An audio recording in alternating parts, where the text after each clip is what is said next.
Ish kryeministri i parë socialist i periudhës postkomuniste Fatos Nano është ndarë sot nga jeta në moshën 73 vjeçare. Për disa javësh, ai ndodhi i shtruar në spital në vdekje klinike për shkak të komplikacioneve shëndetësore, por pavarësisht përpjekjeve të mjekëve nuk arriti dot të mbijetonte. Fatos Nano i lindur më 16 shtator 1952 në Tiranë, u diplomua për ekonomi politike në vitin 1974. Ai është një nga figurat më të rëndësishme të politikës shqiptare të periudhës së tranzicionit. 3 herë kryeministër dhe 1 herë zëvendës kryeministër. Karriera e tij politike nisi në vitin 1991, kur ish presidenti i parë i Shqipërisë Pluraliste, Ramiz Alia, ja besoi atij postin e kryeministrit të Shqipërisë. Fatos Nano në atë kohë vetëm 39 vjeç, me një karrierë si doktor në fushën e ekonomisë, kishte misioni për të çuar vendin drejt zgjedhjeve të para pluraliste dhe për ta udhëhequr drejt një sistemi demokratik dhe ekonomik të tregut. Pas zgjedhjeve të 31 marsit 1991, Nano mandatua kryeministër, detyrë të cilën e mbajti për disa javë, kur dha dorëheqjen për shkak të grevave që kishin nisur në gjithë vendin.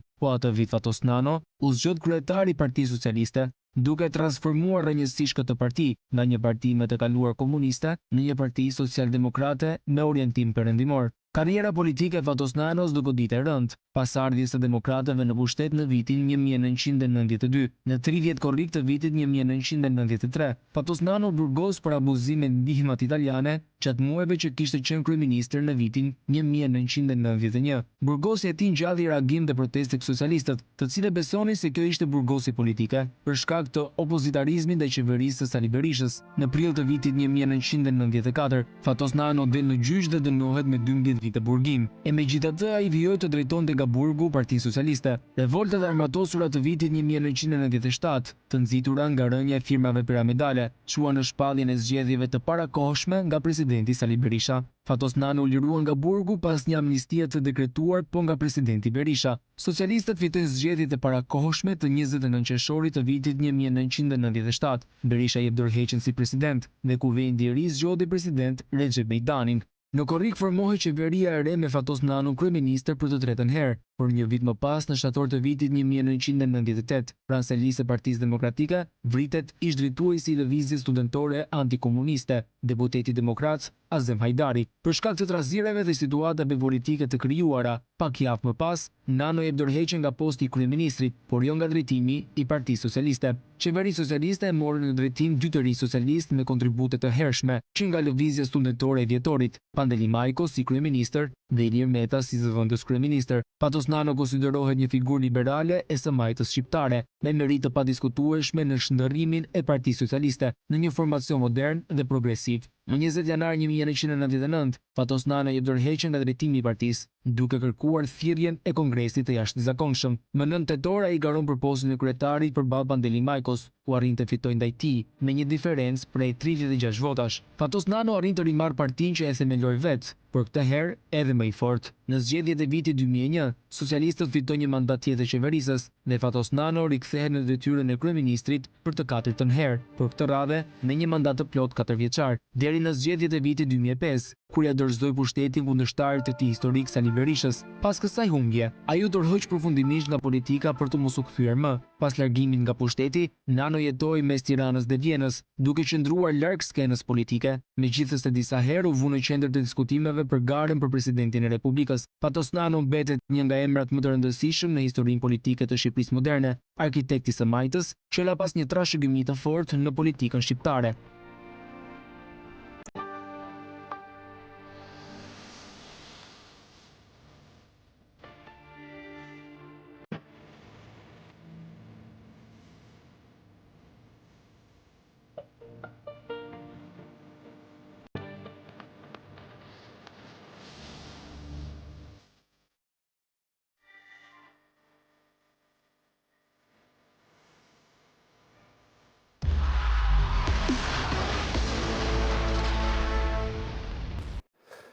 Pas I dha dorëheqjen në vitin 2005 pas humbjes së Partisë Socialiste dhe rikthimit të Partisë Demokratike, koalicionit saj dhe kryetarit të saj, Sali Berisha, për të bërë kryeministër nga viti 2005 deri në 2013, pra pas dorëheqjes së vitit 2005, nuk e fshehu në fakt ambicien e tij për të bërë president I Republikës.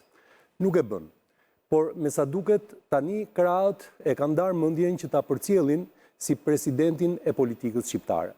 Ky është në fakt Fatos Nano, njeriu i cili bëri histori me ikjet e tij, po aq sa edhe me prezencën e tij.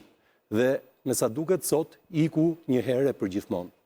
Do flasim në këtë pjesë të parë për liderin historik të Partisë Socialiste, për Fatos Nanon, dhe natyrisht duke qenë jo pesha e vdekjes, po pesha e këtij personazhi, spostoi ato për cilat ne kishim si temat kryesore të ditës sotme, që ishim pikërisht gjykata kushtetuese me Erion Velin dhe natyrisht edhe thirrja në SPAK e zëvendës kryeministres Belinda Balluku. Por le ta nisim me Fatos Nanon.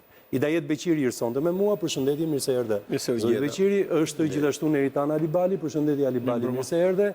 Është me mua Zyluftar Bregu, përshëndetje Bregu, mirë se erdhe. Është gjithashtu Aulon Kalaja, përshëndetje Kalaja, mirë se erdhe. Po e nis me Neritanin, i cili në fakt në periudhën aktive politike të tij ka qenë kundërshtar i Fatos Nanos, apo jo? Po, nga ata kundërshtar, domethënë që kur e kujton fillon dhe buzëqesh, nuk ngryz vetullat. Jo, kam pasur dhe episode me të që tani edhe buzëqeshet, por në fakt Fatos Nano është një figurë politike e madhe e tranzicionit shqiptar, ka pasur drejtëhijet e veta pa diskutim, po një gjë është e sigurt. Fatos Nano, Partinë e Punës, një parti shumë agresive, po edhe të shpërbër, një parti që kishte drejtuar vendin për 45 vjet në diktaturë, arriti ta reformoj dhe ta bëj çuditërisht partinë më demokratike të tranzicionit. Duhet ta pranojmë, edhe ne në atë kohë e kemi pranuar që Partia Socialiste ishte partia më demokratike për sa i përket lirisë së brendshme, për sa i përket debatit të brendshëm, për sa i përket mendimeve ndryshe që ballafaqoheshin madje edhe me forcë brenda forumeve udhëheqëse të Partisë Socialiste, garës që zhvillohet, tolerancës së madhe dhe liberalizmit të tij si njeri të hapur, një njeri i cili kurrë nuk mori hak për atë që ndodhi që i ranë në Kuriz, një njeri që nxori atë shprehjen e madhe dhe realizoi që megjithëse mori një pushtet shumë të madh pas zgjedhjeve të vitit 1997, doqi politikën e shpërndarjes së pushtetit për të bërë shtet. Pra nuk mbante pushtet për vete si qëllim vetvete, po e shpërndante atë. Fatos Nano nuk shquhet si një njeri punëtor, por në fakt shquhej shumë si një njeri që dinte t'i vinte të tjerët në punë. Madje ne gazetarët e atëhershëm kishim një shprehje që thuaj rëndom në rrethet tona që në Partinë Socialiste të gjithë punojnë, ndërsa Fatos Nano drejt zinxhirin, kurse në Partinë Demokratike të gjithë drejt zinxhirin, kurse Sali Berisha punon. Pra, ishte ky njeri i cili natyrisht është sulmuar në mënyrë të jashtëzakonshme për korrupsionin që kishte, një njeri që madje ju than edhe vese të caktuara, domethënë i numëroshin vese të caktuara, ishte në qendër të luftës politike, kishte përballë një politikan shumë të ashpër, shumë populist, shumë luftarak, siç ishte Sali Berisha, megjithatë duke sikur ishte një binom që i shkonte politikës shqiptare të tranzicionin shumë më tepër se që shkojnë sot Rama me Sali Berishën. Më kujtohet, më falë Neritant, më kujtohet në 2002-shin, kur u bë detanta e famshme, u zgjodh presidenti i Republikës, u zgjodh prokurori i përgjithshëm në atë periudhë, me marrëveshjet që u bën midis Nanos edhe Berishës, dhe natyrisht ishte muaj mjalti i të dyve. Domethënë nuk i kishim parë ndonjëherë aq miqësor dhe pas gjithë stuhive dhe shigjetave ishin në këtë periudhë. Në fakt ishte me ndërmjetësinë e partnerëve ndërkombëtar për shkak të abuzimeve që ishin bërë në zgjedhjet e 2001-shit dhe përgjithësisht vërtetës duhet thënë që u arrit një marrëveshje që Sali Berisha mos kërkonte zgjedhje të reja, kjo ishte për shkak të dushkut edhe gjithë historisë. Por e kisha te kjo, domethënë në gjithë atë atmosferë dashurie, kulmi i kësaj dashurie arriti në festën e Partisë Demokratike, në festën e 11 dhjetorit të themelimit të Partisë Demokratike, ku Vajtja e Nanos atje në fest, ishte hera e parë që kryetari i Partisë Socialiste shkonte dhe hera e fundit që shkonte në festën e themelimit të Partisë Demokratike dhe dashuria me cilën e pritët demokratët aty. Dhe domethënë dukej sikur mezi kishin pritur ta përqafonin atë burr. Domethënë Fatos Nano në këtë rast. Po, demokratët janë të hapur, ashtu kanë pritur dhe Ilir Metën, duhet ta pranojmë, kur ka ardhur në koalicion me Sali Berishën. Tek Iliri të flet më shumë Hidajeti dhe Zylftari pastaj. Ata pritën për tjetër gjë, apo Fatos Nano e pritën për tjetër gjë.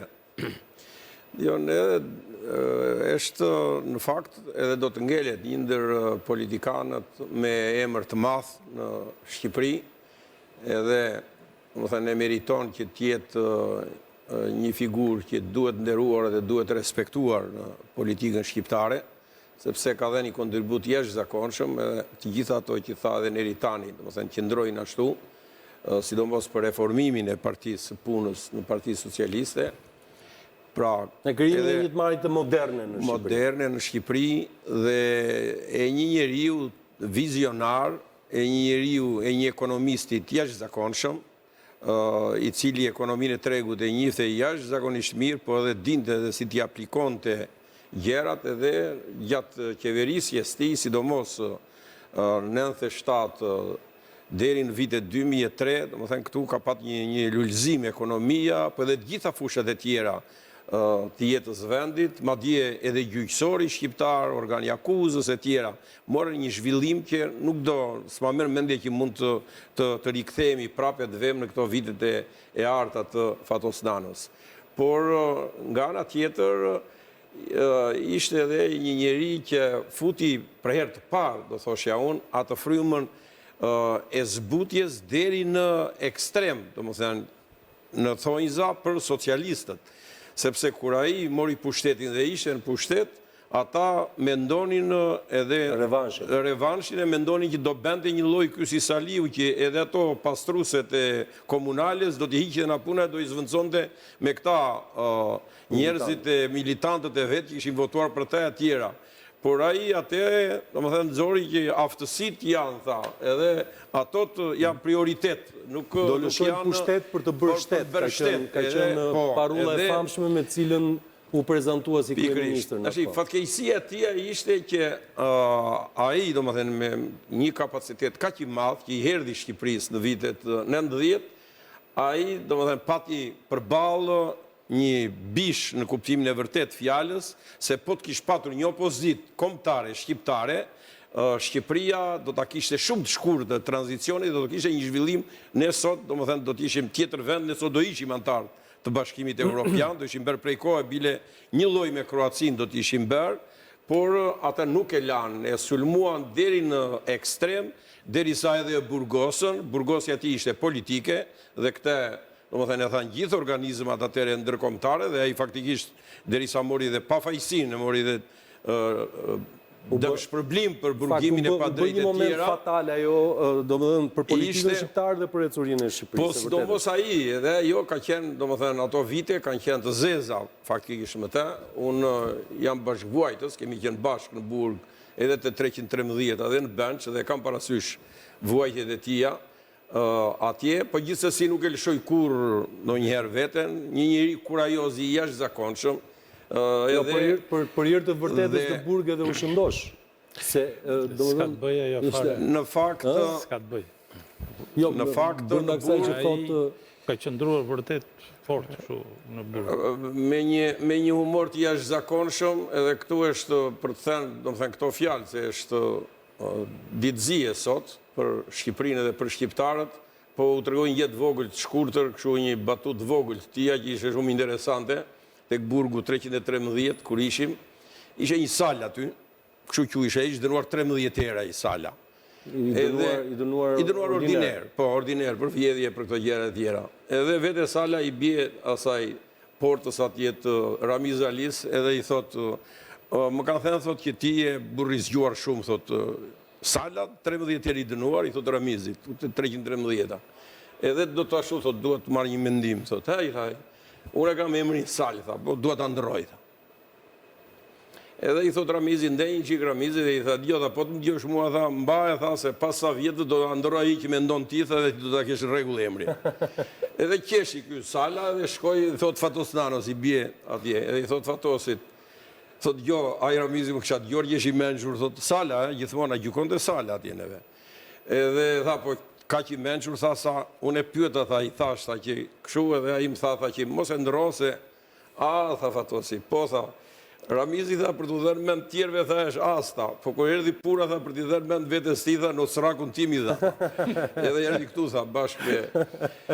Ishe një, në shdo fush edhe në situata nga më të rendat e tjera. Kishte ndjen e humorit edhe të... Ishte qytetar i jashtëzakonshëm, a djene edhe në ambjente këshu kur flisim, i thoshin që ti i dit gjitha gjuhët e botës, po Shqip nuk e mësuar mirë, në aspekti që, do më thënë, ishe shumë këshu, nuk... Përdor të termat huaja. Termat e tjerë, jo vetëm maqë, po edhe nuk merje vesh ku donë të dilte dhe pas 3 ditëve kupton një gjë, ku i kishte halin për një diçka që thuesh, me thënë drejtën politika shqiptare, e konsideron, e do të konsideroj një humbje, një personalitet të papërparitshëm. Edhe, domethënë, nga të dy krahët politik ishin, domethënë, fjalët ishin të ndjera në mënyrën se si u tha. Të gjitha krahët, domethënë, të gjitha krahët, absolutisht. Të gjitha krahët, në lidhje me ishte njëri përbashkues, një njëri tepër qytetar.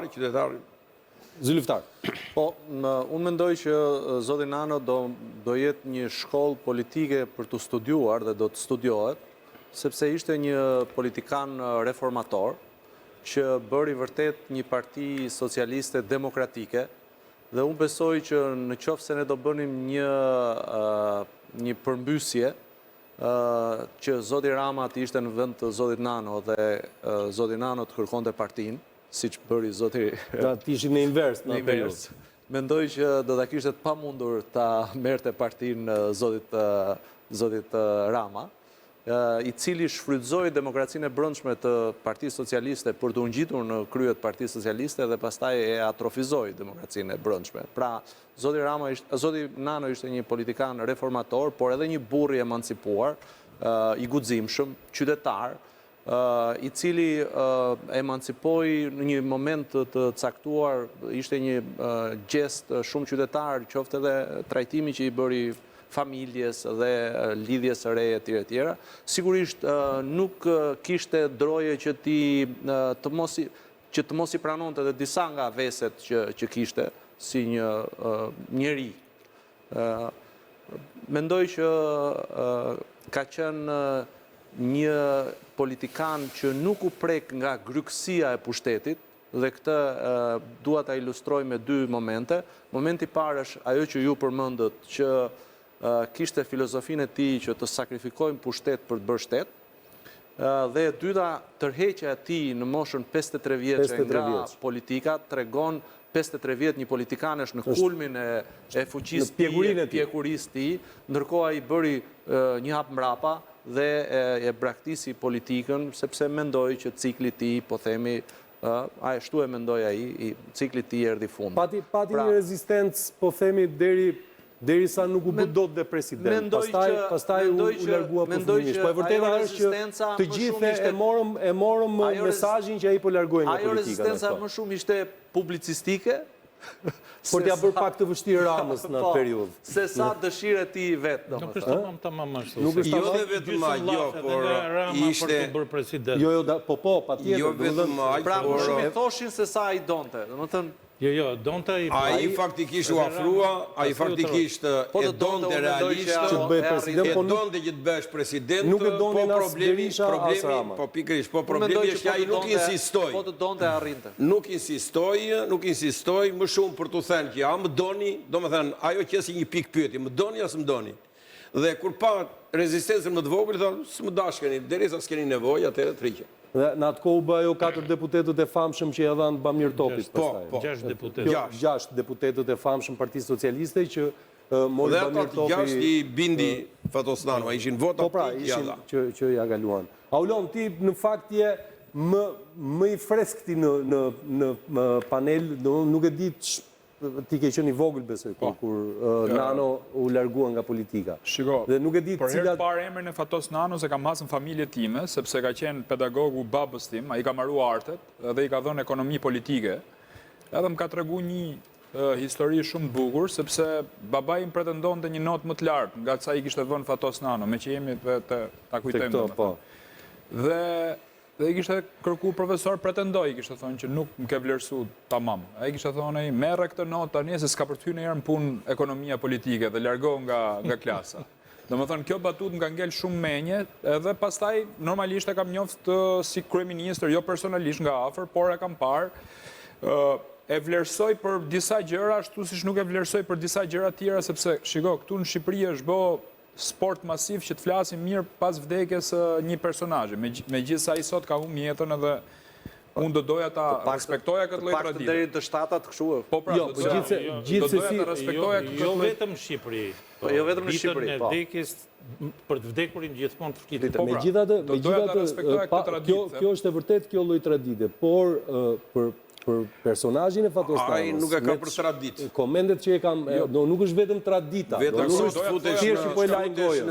Është futesh në internet sot edhe e shikon, domethënë e shikon se çfarë është bërë. Është bërë nami ka shpërthyer në të gjitha anët. Po flas për gjërat e mira që unë e vlerësoj të paktën, më sa unë e kam studiu politikën, domethënë. Shiko, historia se s'bën do çdo personazh ka të mirat dhe të këqija drejtimet e vetë. Është një njeri i cili ka njohur institucionet dërheqjes dhe për këtë e vlerësoj. Domethënë mund të jetë një nga njerëzit që ka dhënë më shumë dërheqje në jetën e vet, më sa e kam parë unë. Këto nivele të larta të politikës flas. Është njeri që pranoi rotacionin në Shqipëri.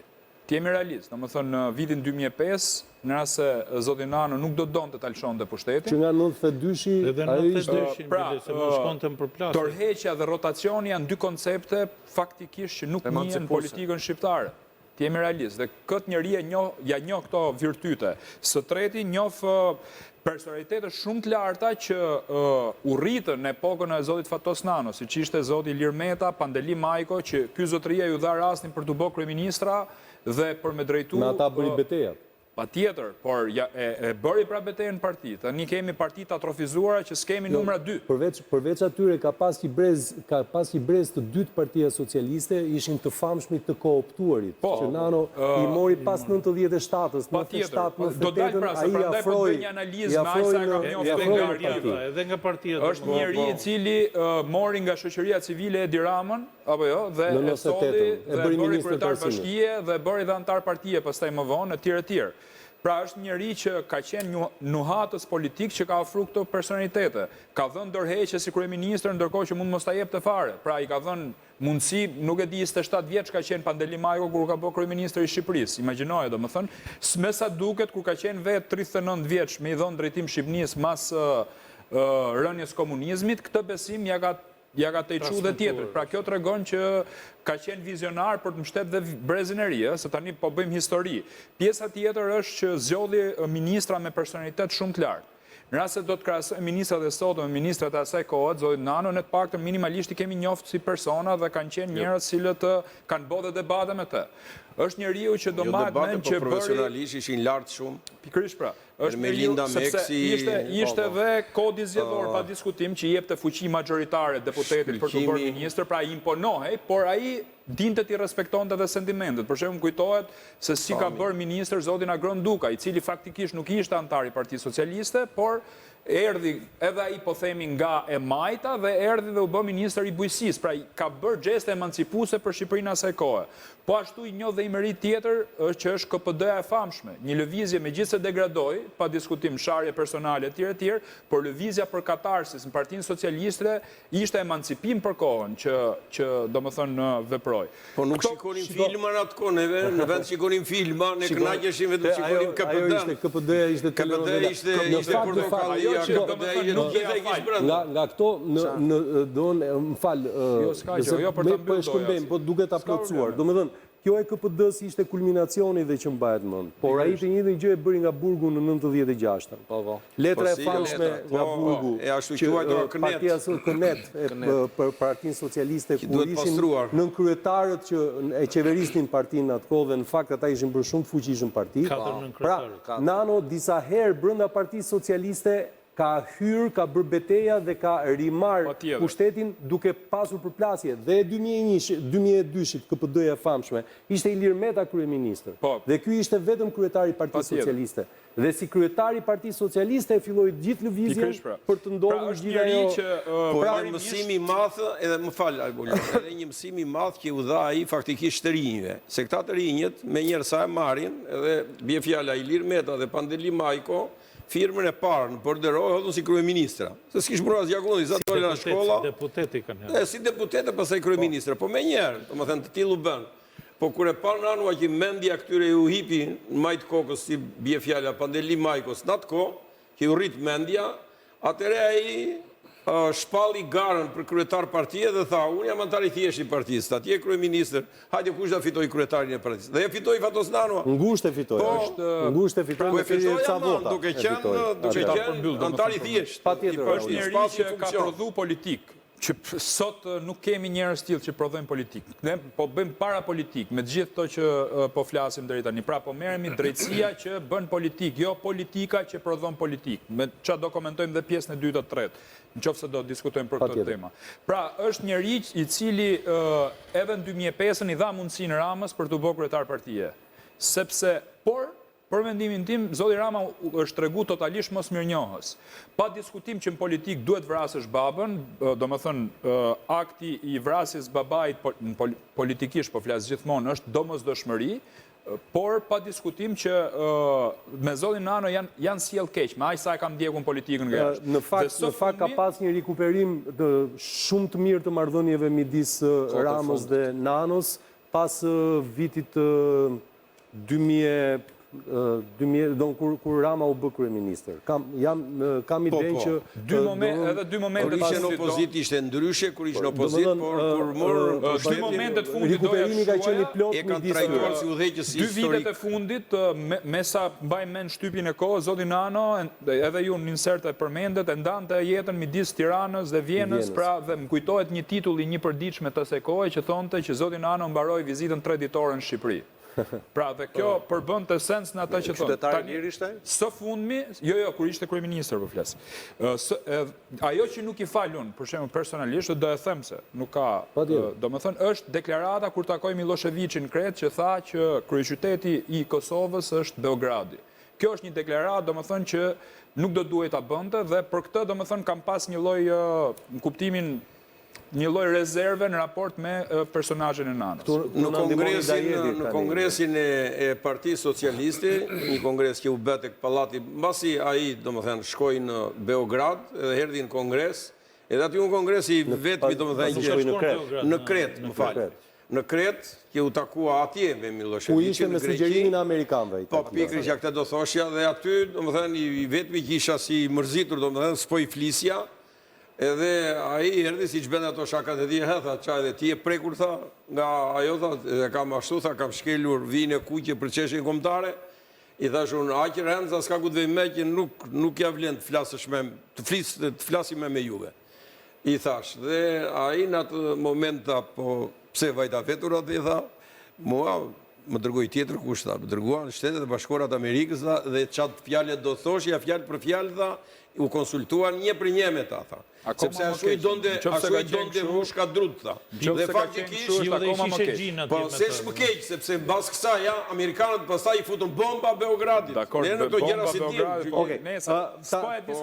ta përfshi dhe Priscilla Gjikondin, e cila është në Skype sot. Priscilla, përshëndetje. Përshëndetje.